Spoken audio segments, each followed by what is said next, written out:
Boa noite. No programa desta quinta-feira, a gente entrevista Neto Queiroz, jornalista. Vamos trazer mais detalhes, análises da pesquisa TCM-TS2 e mais. Começou a transição do governo Fátima para o governo Walter. Houve uma mudança e CAERN tem novo diretor-presidente. O cenário político está no ar.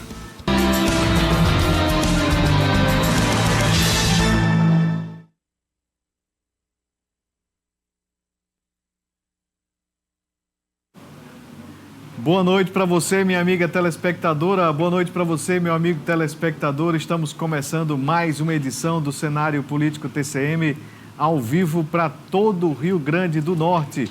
Muito obrigado pela audiência, você que nos acompanha aqui em Mossoró, mas você também assistindo a gente em outros municípios, né? Você que está atento aqui à nossa programação.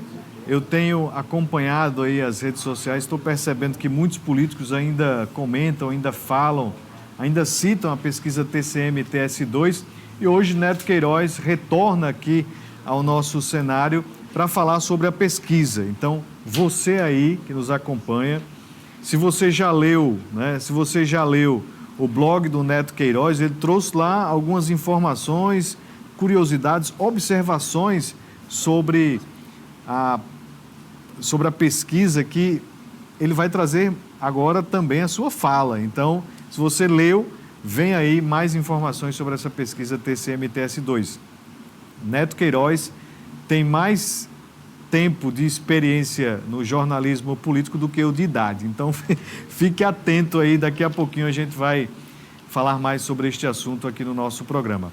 Bem, na abertura aqui do cenário, eu já falava sobre essa mudança, essa transição entre Fátima e Walter. Pois é, Fátima vai se afastar em abril do ano que vem para concorrer ao Senado, a gente vai falar sobre isto.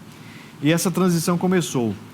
E a CAERN tem um novo diretor-presidente, a partir já desta semana. Após 7 anos, Roberto Sérgio Linhares deixa o comando da Companhia de Águas e Esgotos do Rio Grande do Norte. Acompanhe.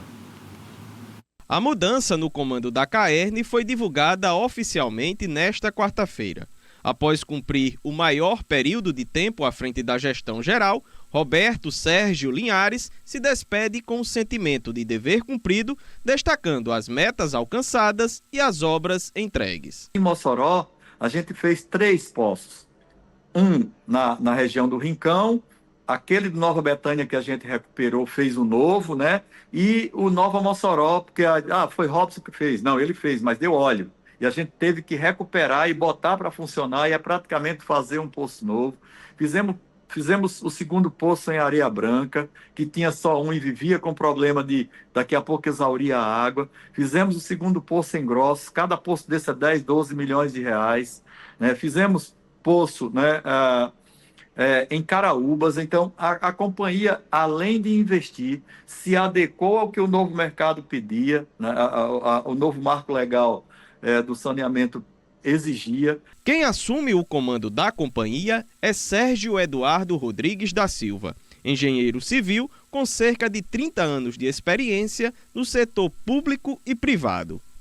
Segundo a apuração do jornalismo TCM, a mudança foi uma indicação do vice-governador Walter Alves, do MDB, e foi justificada como parte da transição do governo do estado. Roberto Sérgio Linhares aproveitou para agradecer a oportunidade e a confiança da governadora Fátima Bezerra.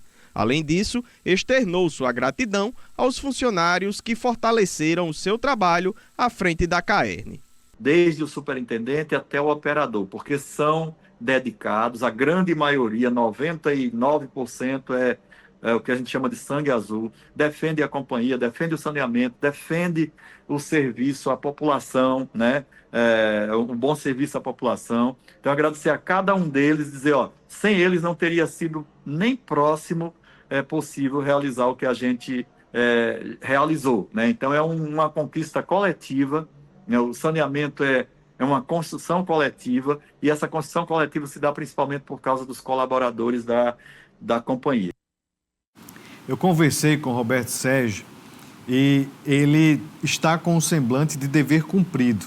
Para quem pegou a Companhia de Águas e Esgotos num valor, valendo, né, algo em torno de 1 bilhão e 100 milhões de reais, hoje a companhia vale 4 bilhões e meio. Então, hoje a Caerne dá lucro ao Rio Grande do Norte, além dos avanços, né, que foram sentidos ao longo destes anos. Então, trabalhou com muito compromisso, tem já resultados, existe uma perspectiva de avançar no fornecimento de água, na melhoria de esgoto aqui do Rio Grande do Norte. Então, parabéns, muito obrigado pelos serviços prestados na Caerne. Roberto Sérgio Linhares retorna lá para Caixa, né? É servidor há mais de 30 anos e a gente deseja sucesso. Já está bem perto de se aposentar, mas ele disse que se for convidado, se for convocado a depender do plano, do planejamento, ele pode retornar aí à vida pública, viu? Vamos aguardar, vamos esperar. E para o novo diretor-presidente da Caerne, a gente deseja todo sucesso, boa sorte e que realmente exerça um bom trabalho, porque se a Caerne funciona bem, a população se alegra, não é verdade? Você sabe muito bem disso. Vamos iniciar aqui a nossa conversa com o Neto Queiroz, jornalista, e já analisou essa pesquisa TCM de cabo a rabo, porque tem lá muitos números que eu vi que o Neto escreveu e pontuou, que são bastante interessantes. Pesquisa TCM-TS2, Estado. Se fosse para resumir tudo o que você viu, Neto, dessa pesquisa, é possível chegar... Eu vou começar de conclusão já no começo, né? É possível concluir alguma coisa desta pesquisa estadual? Boa noite, seja bem-vindo mais uma vez ao cenário político. Boa noite, boa noite, a turma que está acompanhando a gente em casa. Olha, quando eu estava ontem acompanhando a divulgação dos números, né, fazendo as anotações já de início, para depois que terminaram aqui a apresentação, eu fui cuidar de olhar os gráficos e fazer os confrontos com as tabelas.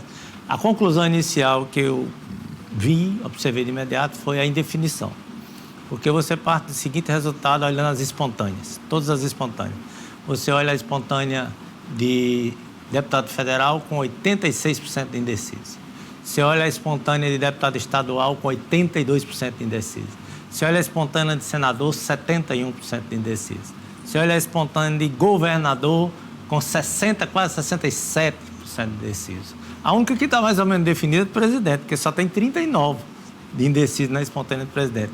Mas então você tem números que vão próximos de 90% de indeciso, até a de governador que você tem 2/3 aí, 67% indeciso. Então, diante desse quadro, a primeira coisa que a pesquisa nos mostra é que nós estamos ainda diante de um quadro totalmente indefinido com relação às eleições de 2026. Quem acompanha a cena política do Rio Grande do Norte vê que a coisa está acelerada, muito mais nos bastidores do que frente às câmeras. Mas tem muita gente que não está sabendo nem quem é que está fazendo campanha ou pré-campanha, né, para ajustar melhor. Então, as pessoas ainda estão no mais popular, voando ainda, né? As pessoas não sabem em quem votar por este número de indecisos que foi citado e se reforça aqui. É cedo para dizer que a coisa vai avançar no quesito dessas definições, ou você acha que a definição já existe, está esperando o tempo certo de se confirmar, ou está ainda as coisas se ajustando no meio político-partidário? Como é que está essa preparação na sua observação dos políticos, né? Eu acho que ainda precisa ter muita apresentação dos políticos para que o eleitor consiga decifrar direitinho esse quadro. Ainda está muito, muito complicado. Por exemplo, você tem Alisson Bezerra, que está com o nome colocado, todo mundo sabe, mas ele não se pronunciou, ele nunca disse eu sou pré-candidato. Então, ele só vai fazer isso no ano que vem. Você tem Cadu Xavier, que é o pré-candidato do governismo para 2026, que é desconhecido. É desconhecido. A identidade de Cadu hoje é uma tela em branco. Ninguém sabe exatamente quem é Cadu, o que Cadu pensa, como Cadu se posiciona. Então, é desconhecido. E você tem aí Rogério, que é uma incerteza, porque Rogério uma hora está com um projeto nacional, uma hora está com um projeto estadual e ninguém sabe exatamente onde é que Rogério está situado ou com foco nesse momento. Então, quando você olha esse cenário, os próprios pré-candidatos que estão dentro do processo, eles mostram um quadro de indefinição. E eu vou lhe dar outro exemplo concreto disso. A situação de Cadu Xavier. Se você faz uma pergunta e cita os 3 nomes limpos, como está lá, olha, Alisson Bezerra, Cadu Xavier, Rogério Marinho, quem você vota, tal. Agora, se você vai lá e faz Cadu Xavier, o candidato de Lula, o candidato de Fátima, o resultado tende a ter uma diferença, entendeu? Porque a condição é mais importante do que o nome nesse momento, por conta desse período, que é bastante antecedente, e por conta dessa incerteza que os candidatos configuram para o eleitor. Bem, antes de a gente voltar aqui, vamos trazer informação. Vamos aqui com uma informação. O Conselho Universitário Consune, da Universidade Federal Rural do Semiárido, fez hoje uma importante aprovação. Aprovou a concessão do título de doutora honoris causa à senhora Maria Osmara da Silva Vaz Lima, publicamente conhecida como Marina Silva, atual ministra de Estado do Meio Ambiente e Mudança do Clima do governo federal. A decisão foi tomada durante a 7ª reunião ordinária de 2025, já na tarde de hoje, dia 31 de julho, véspera do aniversário de 20 anos de transformação da Escola Superior de Agricultura de Mossoró, a ESAM, em Universidade Federal Rural do Semiárido, por força da Lei 11.155, sancionada em 2005 pelo presidente Lula. Marina Silva é professora ambientalista e política, formada em História e com especialização em Psicopedagogia e Teoria Psicanalítica. Na vida política, já ocupou os cargos de vereadora, deputada estadual, federal, senadora e ministra do Meio Ambiente. A honra concedida pela UFERSA se soma a dezenas de títulos e prêmios nacionais e internacionais de doutora honoris causa pela UFBA, da Bahia, e pela Academia Chinesa de Silvicultura, que é o estudo que busca a conservação de florestas. Então, doutora honoris causa Marina Silva deverá vir aqui ao Rio Grande do Norte, a UFERSA, receber este título. Parabéns aí à UFERSA, né, por este reconhecimento à ministra Marina. Bem, tem mais informação aqui ainda neste bloco? Vamos deixar para o próximo bloco mais informações, porque o assunto é pesquisa, meu amigo. Neto Queiroz, vamos lá. Governo do Estado, a gente já deu uma pincelada, né, sobre estes números. Quando a gente observa o que foi detalhado no levantamento, isso vai servir de barganha para algumas articulações, decisões partidárias, porque a gente sabe que o eleitor apresenta ali sua opinião na pesquisa, mas os partidos, os caciques, é que costumam dar, de fato, as liberações, né? Até mesmo para junções, para, de fato, uma união literal, né? Como é que o senhor observa a recepção dos partidos diante destes números apresentados? Olha, a importância da pesquisa nesse momento é que, evidentemente, nós estamos a 1 ano, 2 meses, 1 ano, 3 meses da eleição. Então, nós estamos muito distantes. Mas as pesquisas, elas não são só a fotografia indicativa do momento, de como o eleitor está pensando, de como o eleitor está se posicionando dentro do quadro. Mas elas têm uma enorme influência nas combinações políticas, nos arranjos políticos que vão sendo feitos. Evidentemente que Alisson Bezerra, com a liderança em todos os cenários e em todas as pesquisas, liderando esses cenários todos, isso dá a ele uma condição que lhe permite atrair apoios, participar de conversas, participar de ajustes políticos com muito mais facilidade do que se ele estivesse em outra posição. Alisson é um favoritaço para a campanha. Eu diria que Alisson tem uma boa vantagem. Favoritaço hoje, há 1 ano e 3 meses do pleito, é um termo muito, muito forte, porque estamos diante de vários cenários, várias situações que ainda vão mudar, ainda vão se configurar melhor, né? Porque você tem possibilidade de formação de 3 palanques. Como é que esses palanques vão se formar? Alisson vai ser um palanque de terceira via, vai conseguir ter uma estrutura, ou os outros dois vão ter uma melhor estrutura? Como é que a polarização política que o Brasil vive nesse momento vai influenciar o pleito? Como é que vai ser, qual debate vai vigorar? Então, tem muitos condicionantes ainda que a gente não pode cravar uma coisa mais definitiva. Então, o processo está caminhando. A Alisson tem uma larga vantagem, uma excelente vantagem. Todo mundo gostaria de ter, nesse momento, essa vantagem que ele tem.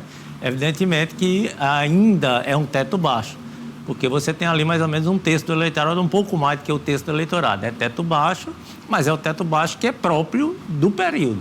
Há 1 ano e tantos meses da eleição. Você não só numa situação bem excepcional você teria alguém hoje com 60%, 70%, como foi a disputa municipal no ano passado. Então, nesse contexto, os números da pesquisa servem para esses arranjos, facilitam para quem está na frente e dificulta quem está lá atrás. Neto, no bloco anterior falava sobre a mudança na presidência da CAERN, o início da transição do governo Fátima para o governo Walter. Walter esteve com o prefeito Alisson no início da semana, lá na capital, quando de uma solenidade de aniversário de uma figura da igreja, né, de um bispo da igreja católica, 99 anos, Dom Heitor, se não me falha a memória, né? Mas o encontro aconteceu.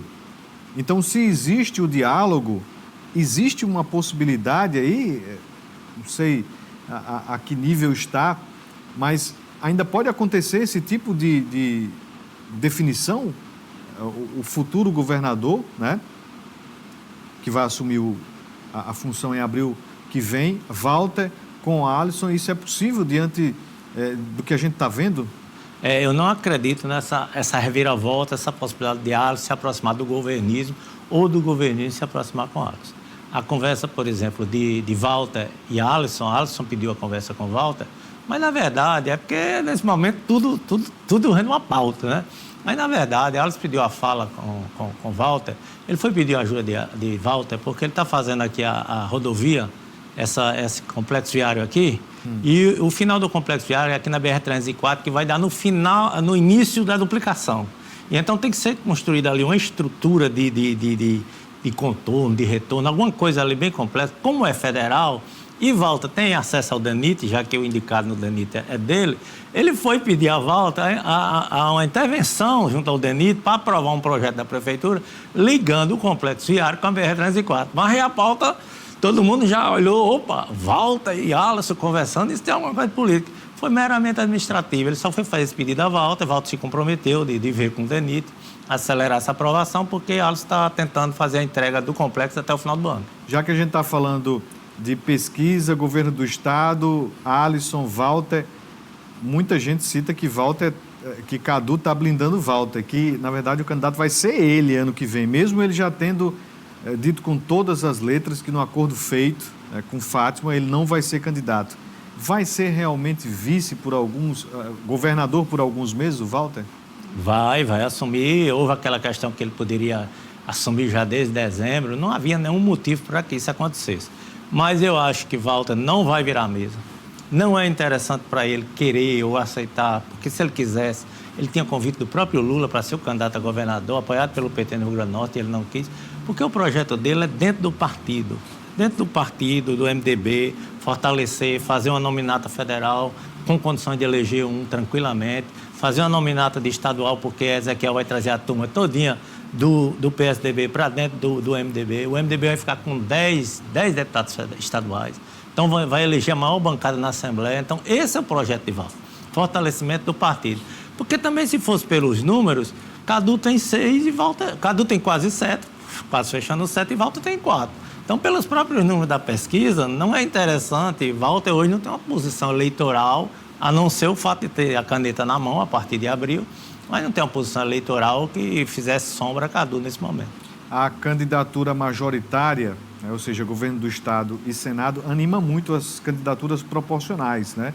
Assembleia Legislativa e Câmara dos Deputados, que a gente vai falar sobre isto no próximo bloco. Mas ainda citando, né, o governo do Estado, sempre vai vir com as dobradinhas, né, com as parcerias.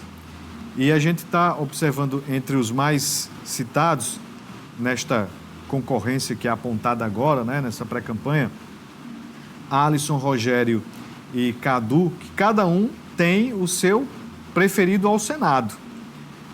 E, pela pesquisa, já existe um preferido dos eleitores, que seria Stevenson Valentim, dividindo aí com Fátima e Zenaide. E esta disputa ao Senado também vai ser muito interessante, né, Neto? Porque nós tivemos números aí bastante próximos. Você tem, segundo a pesquisa, você tem Stevenson com 32, você tem Fátima com 22 e Zenaide com 21. Então, 10 pontos separam aí esse bloco de 3 para 2 vagas. Um vai sobrar.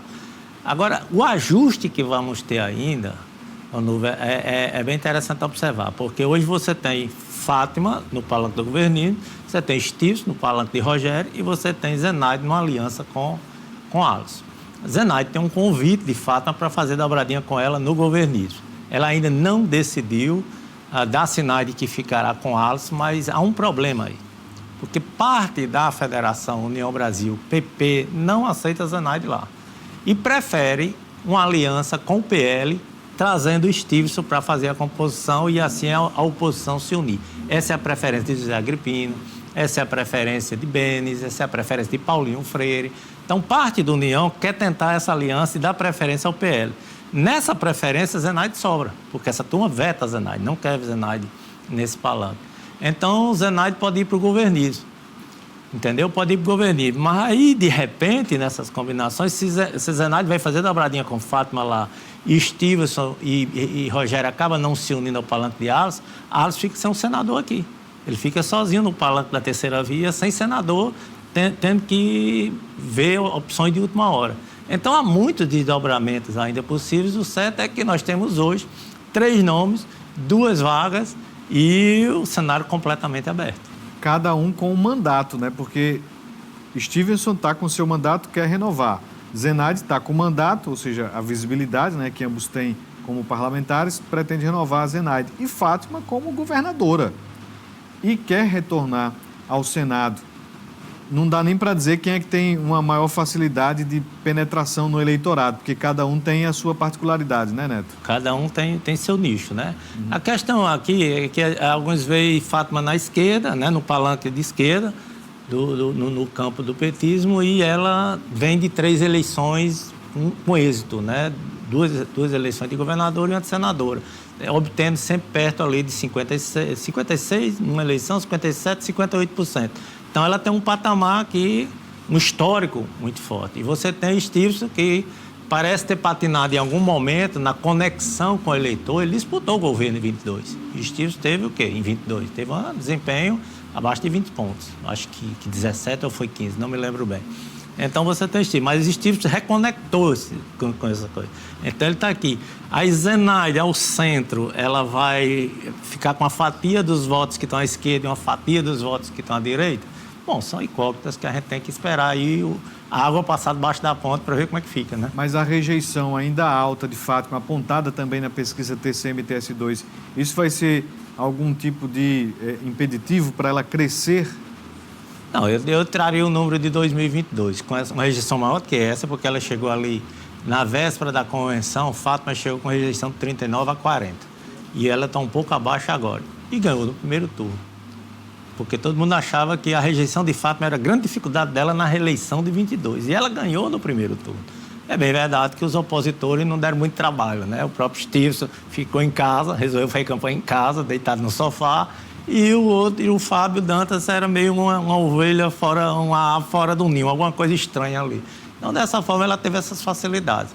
Mas eu achei as rejeições de todos baixas. Rejeição intransponível é quando ela passa de 40, vai para 45, aí o quadro complica. Mas, por exemplo, Fátima está no exercício do governo e a gente sabe da polarização do país. E ela tem uma rejeição na faixa de 1/3, eu acho que não é uma rejeição tão significativa como alguns poderiam pensar. Acho que é razoável achar que a rejeição de todos não assusta para impedir nenhum projeto. Bem, vamos voltar aqui, tem informação?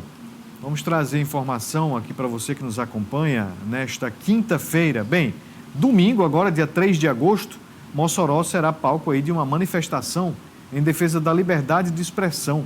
O ato está marcado para as 3 horas da tarde na Praça do Teatro de Juiz Rosado. e integra um movimento nacional que mobiliza cidadãos em diversas regiões do país. A organização é do PL, o Partido Liberal. Com o lema Eu Não Desisto, os organizadores convocam aí toda a população moçoroense a se unir nesta mobilização que defende o direito fundamental à livre manifestação de ideias.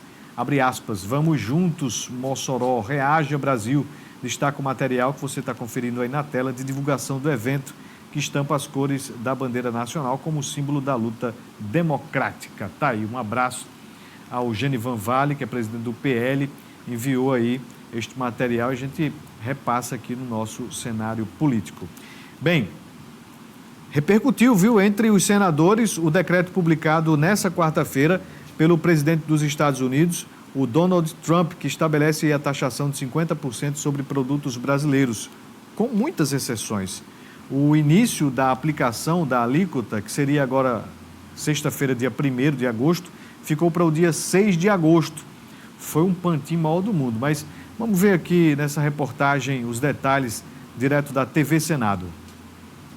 O presidente dos Estados Unidos, Donald Trump, assinou nesta quarta-feira o decreto que taxa as importações de produtos brasileiros em 50%, com muitas exceções. O início da aplicação da alíquota, que seria em 1º de agosto, ficou adiado para 6 de agosto. O assunto repercutiu entre os senadores. Nelson Trade, presidente da comitiva de senadores que foi aos Estados Unidos negociar a taxação, disse que aguarda a continuação das negociações. Saímos daqui com a notícia da exclusão do setor de celulose e do ferro-gusa, algo que muito preocupava o governador Eduardo Rivera. Sentimento de missão cumprida e a certeza de que esse é o caminho das conquistas de causas difíceis. Diálogo, entendimento e sensatez. Astronauta Marcos Pontes, membro da comitiva, espera um prazo ainda maior para que o decreto entre em vigor. Esse adiamento de uma semana, já previsto ali dentro do decreto, ajuda um pouco, mas na verdade o que nós buscamos é um adiamento para negociações muito maior que esse, né? Nós buscamos aqui de 30, 60, 90 dias, como outros países tiveram. Tereza Cristina também integrou a comitiva e entendeu as exceções à taxação como uma notícia positiva. Carlos Viana classificou como vitória o adiamento do tarifaço para o dia 6, dizendo que é uma possibilidade de diálogo. Humberto Costa disse que, diante da firmeza brasileira, Trump recuou, adiando as tarifas e mantendo 694 produtos fora das taxações. Para Sérgio Moro, a lista das exceções às tarifas é uma boa notícia e um bom começo, mas criticou a postura do governo Lula em relação ao governo norte-americano. O decreto de taxação deixou de fora 694 itens, entre eles alguns tipos de castanha, suco de laranja, veículos, aviões civis, petróleo e gás natural, metais e minerais e eletrodomésticos. O texto do decreto afirma que a taxação é uma forma de enfrentamento à gravidade das políticas, práticas e ações recentes do governo do Brasil que ameaçam de forma incomum e extraordinária a segurança nacional, a política externa e a economia dos Estados Unidos. No documento, o presidente americano ainda fez uma ameaça expressa ao governo brasileiro. Se houver retaliação com aumento de tarifas sobre as exportações americanas, pode haver nova taxação sobre os produtos brasileiros. Aí a reportagem da Raquel Gonçalves, da TV Senado. Muito importante esse trabalho aí da TV Senado, sempre atualizando, né, a todos. TV Senado que não só transmite as sessões lá do Congresso, mas também faz sempre a explicação dessas pautas todas através destas reportagens. Bem, o Neto Queiroz está pedindo para comentar aqui, viu, sobre este assunto. É brincadeira, ele não pediu, mas eu tenho que perguntar ao Neto como é que ele vê isso que implica, né, no Brasil, porque quando a gente vê o Donald Trump lá dos Estados Unidos, de Washington, interferindo nas coisas aqui do Brasil também, mexe com a política, né, Neto? Eu acho que ele conseguiu dar um tiro no pé com isso, porque hoje saiu uma pesquisa nacional.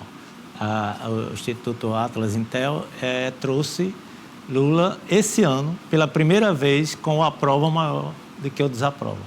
Pela primeira vez no ano, o aprova, e graças a quê?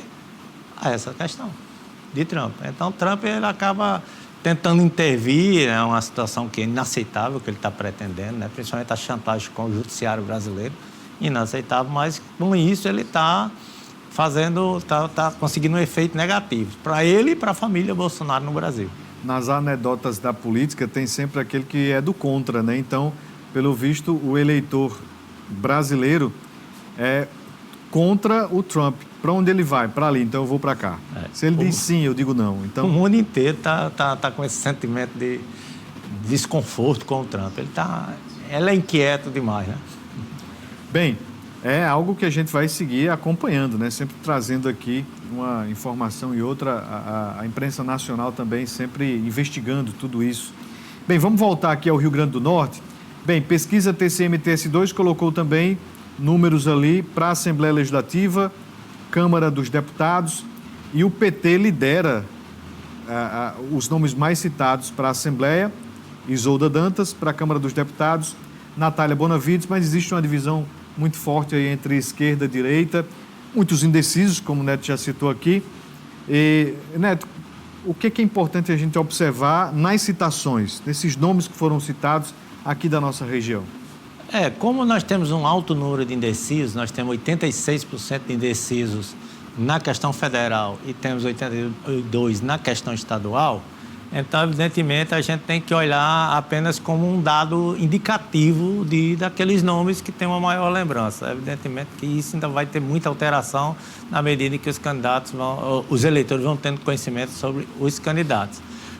O que eu vejo aqui, para a gente traçar um prognóstico a partir da pesquisa, com relação, por exemplo, a deputado federal, é que nós precisamos aguardar a questão federal, porque há uma lei que foi aprovada ampliando de 513 para 531 o número de deputados federais e ampliando no Rio Grande do Norte de 8 para 10 vagas. Essa lei foi vetada pelo presidente Lula e agora, na volta do recesso, nos próximos dias, o Congresso poderá apreciar esse veto para derrubá-lo e aí as 2 vagas a mais para o Rio Grande do Norte serem efetivadas ou então, não derrubando, mantendo o veto, vamos trabalhar com os 8 mesmo.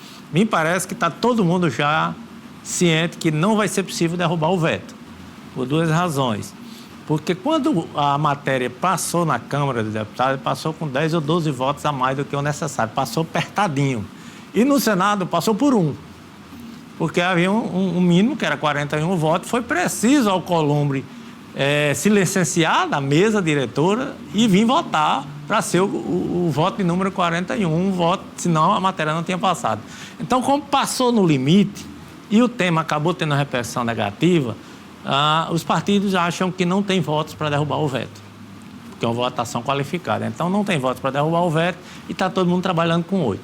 Trabalhando com 8 no Rio Grande do Norte, então, dentro dessa realidade, serão mantidos os 8 deputados. Você tem hoje formado aqui no Rio Grande do Norte mais ou menos 4 grupos com condições de eleger, que é o grupo do União Brasil, a Federação PP, União Brasil, que tem 4 deputados federais de mandato, é o grupo petista, que tem 2 deputados federais, é o PL, que na eleição passada fez 4, mas agora só tem 2, e você tem aí também, com uma certa força, o MDB se articulando a partir de Ezequiel, com convites para alguns nomes como Kelpis, como Carlos Eduardo Alves, que estão sendo convidados como com Rafael Mota, para formarem uma nominata com a perspectiva de fazer 1. Então, a preço de hoje, a pesquisa, ela coloca alguns reflexos, alguma luz sobre o processo, né? Mas a gente precisa ver que hoje está bem restrita as composições. Eu acho que fora desses 4 grupos, nenhum outro partido, o próprio PSD de Zenaide, não vão conseguir apresentar nominata, nem o republicano de Aura, não vai ter nominata para federal. Então, vai ser entre esse grupo. Eu faço o seguinte cálculo, que o grupo União Brasil Mais Forte faz essa metade, que o PT tem condições de manter os 2, o PL vai perder muito, só vai fazer 1, porque com o Girão e com o Sargento Gonçalves ali é soma para 1, e o MDB, com o que está sendo montado, também consegue uma das vagas. É a minha projeção. Neto, então o objetivo de cada partido é eleger mais federais justamente para compensar nos benefícios, né, das emendas e tal. Então, vai ter essa atenção bem significativa aí na Câmara Federal. E a Assembleia Legislativa? Se a aposta que algum nome hoje, deputado estadual, poderá tentar subir para federal? Porque na pesquisa tem, acho que quase todos os nomes ali, entre os 24, são já deputados, né, com mandato. Como é que você observa isso? Olha, eu estive dando uma olhada nas regiões, na pesquisa, olhando por regiões para ver a força de cada deputado dentro de cada região, porque isso é importante você ver essas combinações dos votos, e a pesquisa trouxe muita luz sobre isso. Explico porque você tem que olhar a configuração, toda a estratificação que está lá, para entender como é que está, principalmente a regionalidade desses votos. E o que a gente está vendo, além do número alto de indecisos, mas a gente vê a prevalência dos nomes que já estão lá, A Assembleia não vai ter 30 vagas, como se pensava que poderia ter. Se tivesse 10 deputados, teriam 30 vagas na Assembleia, porque são 3 vezes mais do que o número de vagas federais, então continuaremos com os 24 nomes.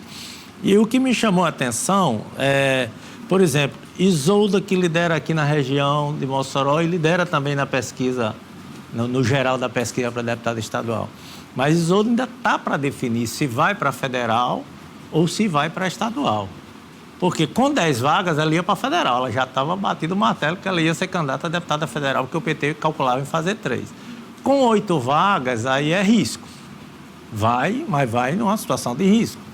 Porque teria que fazer o terceiro, tirando uma das vagas do União Progressista. Então, dentro desse conjunto, Isolda vai ter que definir. E aí, o fato dela aparecer bem na pesquisa estadual vai ser um fator que ela vai falar, olha, aqui eu estou no conforto, na minha zona de conforto, eleição garantida. Vou para esse risco para ser federal ou não vou? Vai tomar a decisão. O que eu achei ainda uma boa memória em relação a Jorge do Rosário, que teve 1,4, basicamente é um eleitorado de Mossoró.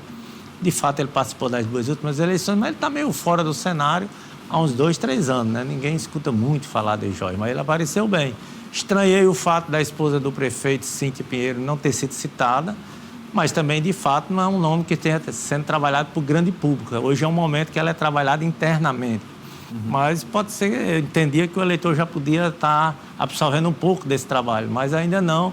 Evidentemente que é só um elemento de curiosidade, não acho que tem nenhum indicativo de menos potencial ou mais potencial, só pela curiosidade, né? E regionalmente aqui em Mossoró também Ivanilson, porque tem os votos de Baraúna e tal, e apareceu com 1,4, eu achei também um destaque. Esse trabalho que o Neto, né, teve de ir lá, pesquisar, pontuar, você também pode fazer, viu? Acesse aí tcmnoticia.com.br, vai lá no dashboard, como diz o Erison aí da pesquisa, você vai clicando e vai fazendo as suas observações. Neto escreveu tudo isso, viu? Lá no blog do Neto Queiroz. Agradeço aqui, Neto, pela disponibilidade de ter vindo trazer todo esse conhecimento aqui para o cenário político. Muito obrigado, até a próxima. Aproveite e convide o pessoal para ir lá também no blog do Neto Queiroz. Eu que agradeço e o pessoal acessa o blog, que a gente está tentando, trabalhando duro para trazer informação e trazer notícias sobre a política do Rio Grande do Norte. Um grande abraço. Muito obrigado, até a próxima, Neto. A você de casa, muito obrigado pela audiência. Tenham todos uma ótima noite. Até amanhã. Um abraço.